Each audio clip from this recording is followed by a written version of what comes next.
hello लोगोफोर मावजिया दिनै मा मावदों जोंहा फुंनिफ्राय सिखारनायावनो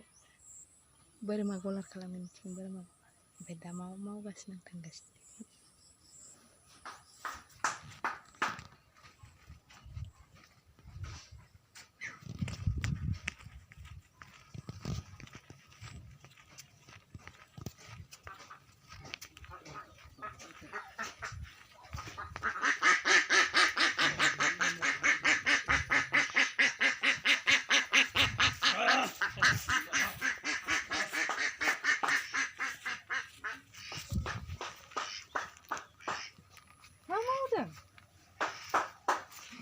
मा मावदों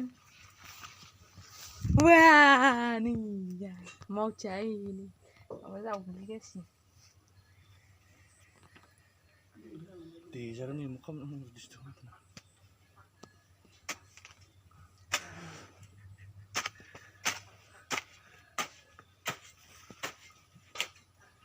आंनि फान्थावा नै इमान मोजां मोजां थायदों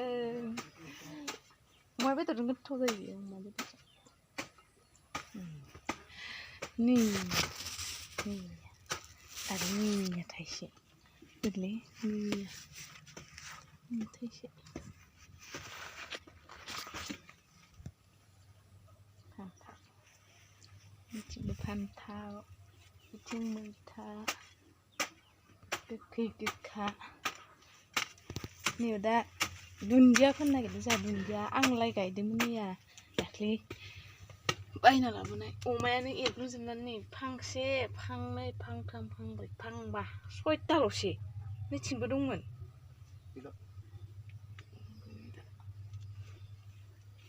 बिस थाखानि 10ताल'सो 20 थाखानि 10ताल'सो मैयानो फोना होग्रोदोंमोन दा खलबसेयावनो जानो आन्था गाइखेर दाफा जागोन गरमथारलै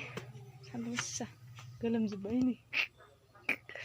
होमबासो प्रेसार जाया लोगोफोर मावनांगौ बिदिनो मावनांगौ खुसि मोन्दों मावनांगौ औ नोंसो जागोन बाथोन